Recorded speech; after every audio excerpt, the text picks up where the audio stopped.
Back to another video, not part of this series, but in this video we're going to be going over identifying sin. And in Romans, the 5th chapter, verse 13, for until the Torah, sin was in the world, but sin is not reckoned when there is no Torah. But death reigned from Adam until Moshe, even over those who had not sinned, according to the likeness of the transgression of Adam, who is a type of him who was to come. If you're not familiar with the word Torah, it means instruction or teaching in Hebrew, and it consists of the entire word of God, or, the 5 books of the Hebrew Bible: Genesis, Exodus, Leviticus, Numbers, and Deuteronomy. Now, in Bibles today, like the King James, they may have the word law here instead of Torah. That's a change that has been added.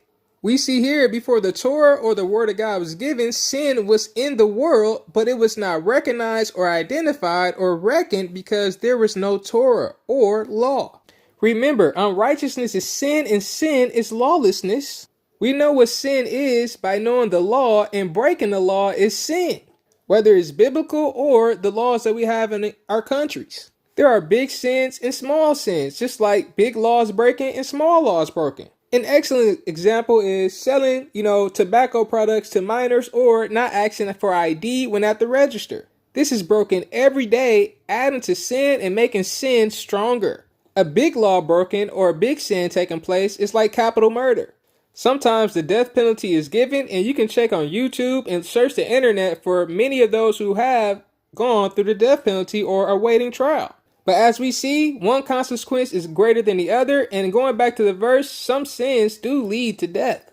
In Mishlei, which is Proverbs in chapter 28, verse 13, he who hides his transgressions does not prosper, but he who confesses and forsakes them finds compassion. Don't hide them sins, and one good way to hide it is darkness.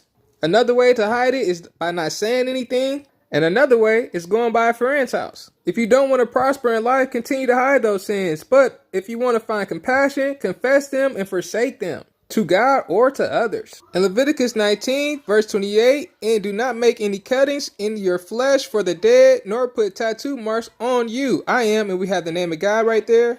It's more difficult to hide those sins, isn't it? Being simple-minded is also sin. Here are some verses for you, and also those deceiving them.